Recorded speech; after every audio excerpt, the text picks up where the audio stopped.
Assalomu alaykum hurmatli kitobxonlar.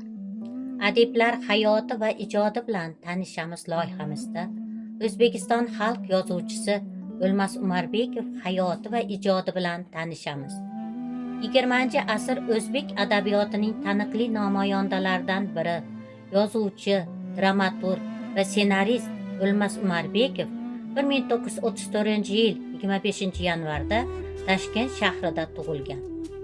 O'zbekiston Davlat universitetining filologiya fakultetida tahsil olgan.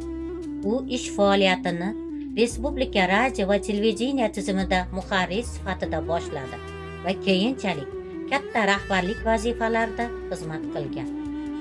O'zbek film kinostudiyasida direktor, madaniyat vaziri, yozuvchilar uyushmasi raisi, Rossiya bilan hamkorlik qiladigan jahondagi yozuvchilar birdamligi rahbarlaridan biri bo'lgan. 1989-yil, 1991-yillarda O'zbekiston Respublikasi bosh vazirining o'rinbosari lavozimida ham ishlagan. O'lmas Umarbekov ko'p qirrali yozuvchi, dramaturg bo'lib, u milliy adabiyotimizda katta o'rin egallab kelgan. Uning ijodida asosan inson ruhiyati, axloqiy, ma'naviy masalalar, hayot voqealiklari chuqur tasvirlanadi. Hikoyalar deb nomlangan birinchi to'plami 1958-yil nashr etilgan.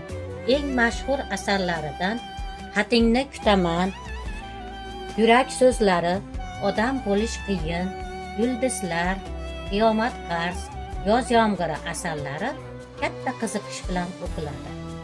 U dramaturg sifatida ham katta faoliyat olib borgan. Oqar suvlar, Tuhmat, Oqsoqol kabi spektakllar ham uning qalamiga mansub. O'lmas Umarbekovning asarlarida inson hissiyotlari va ichki dunyosi teran o'rganiladi.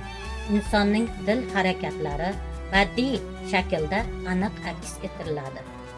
Uning ijodi o'zbek adabiyotining rivojiga katta ta'sir ko'rsatgan. O'lmas Umarbekov nafaqat kitobxonlar, balki adabiyotshunos olimlar ham e'tirof etgan yozuvchi bo'lgan.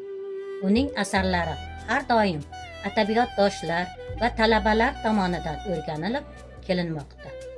Zamonaviy darsliklar, adabiy tadqiqotlar ko'p keltiriladi.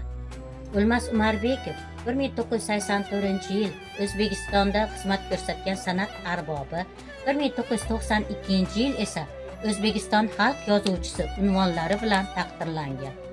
U 1994-yil 10-noyabrda 60 yoshida vafot etgan.